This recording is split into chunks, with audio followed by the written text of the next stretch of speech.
Welcome to Graveshift Games. This is a channel where video games are treated like documentaries. Today I'm documenting the rise of Kahn, a great civilization, and the game, Dawn of Man.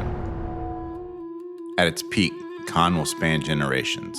It'll master fire, tools, agriculture, and war. But when you look at the final result, it's easy to forget how fragile it was every step along the way. This is the story of how Kahn starts, how it survives, and how it learns what it means to thrive. This is the rise and fall of Kahn. Before fire, before cities, before writing, there was only survival. No borders, no leaders, and no guarantees, only hope. The first person arrived with nothing but hopes and dreams. A dream that they could not only survive, but thrive on this land. With nothing to their names, they had no choice but to live entirely in the present. They are not accustomed to this land. Winters are brutal and unforgiving. Predators do not care about their dreams. They have their own dreams of thriving. Every day is borrowed, and every day could be the end of it all. Their greatest weakness isn't a lack of intelligence or resources. It's time. Time to learn, time to prepare, and time to make mistakes. One bad season, one failed hunt, and the story ends. Not with extinction, but with the faded memory of what could have been. They don't know they're at the beginning of history. They only know they are thirsty and hungry, and their desire to thrive drives their survival. Surviving the year changes something. For the first time, tomorrow feels possible. The desire shifts from survival to stability. Kahn builds on what they have learned. They harness fire, master hunting, fishing, and gathering. For the first time, they don't have to keep moving. They are able to build a home and think about the future for their children. But stability introduces new challenges. No longer focused on tomorrow, they must now prepare for the future. They begin to recognize seasonal change and know the harsh winter is coming. Winter means less food, less water, and less warmth. If they're not careful, their desire for stability could quickly shift back to survival. As generations have passed, Kahn is no longer fragile. Food is stored, shelter is permanent, and tools are refined. For generations, Kahn has felt secure. People come from across the land, searching for safety, stability, and community. But not everyone can stay. If the settlement grows too quickly, it'll outgrow its resources. As travelers are turned away, word spreads of abundance, stored food, and safety. For the first time, the people of Kahn are not alone. Other groups have survived, learned, and adapted. And like the early days of Kahn, they too dream of thriving. Other settlements begin to form nearby.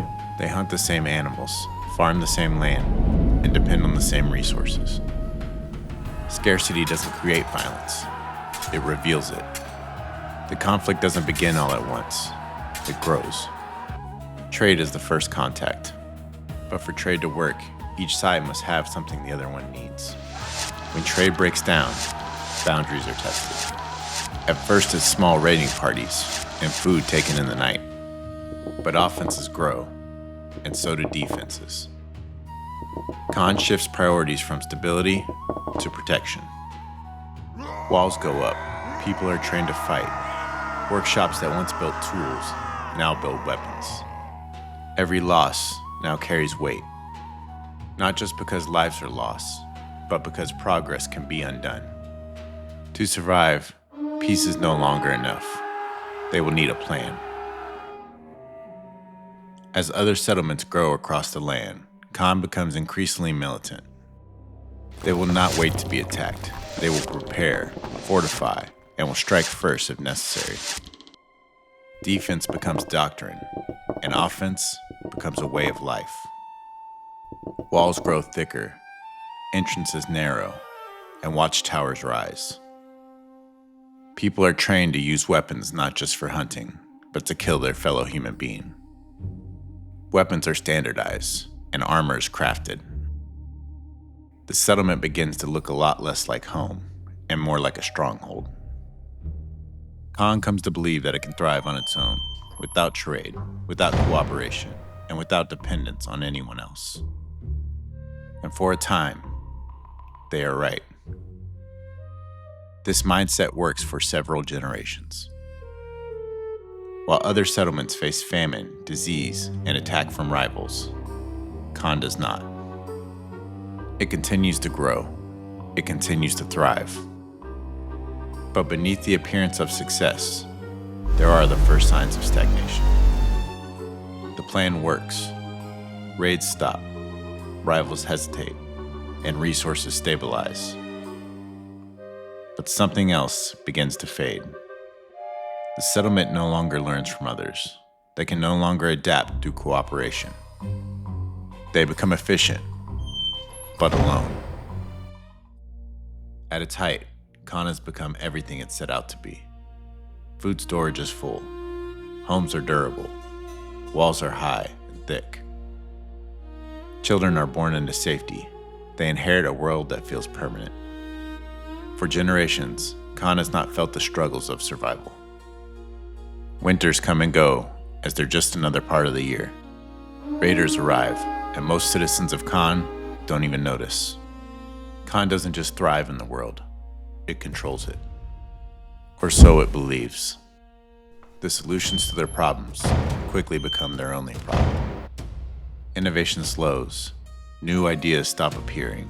The same solutions are applied again and again. Efficiency replaces curiosity, and routine replaces growth. When new problems emerge, new solutions are nowhere to be found. A failed harvest, a harsher winter than normal, an illness that spreads faster than expected. Individually, none of these are catastrophic, but together, they reveal the ugly truth. Kahn optimized itself for a world that no longer exists. A world without allies, without shared knowledge, and without anyone to lean on when plans fail. The settlement stands stronger than ever, but is built for a time in the past. The end of civilization rarely comes from a single mistake. It comes from many small ones, made under the belief that nothing will ever change. The warning signs are familiar. Weather patterns shift, winters last longer, summer grows unpredictable, and crops that once thrived now struggle. Kahn responds the only way it knows how. It tightens control, rations food, and closes its gates. What once protected them now traps them. Then it happens, a winter unlike any other. Colder, longer, and unforgiving. Food storage shrinks faster than expected. Illness spreads through the tightly packed community. The workforce grows weak, and production slows. For the first time in generations, people die not from enemies, but from their surroundings.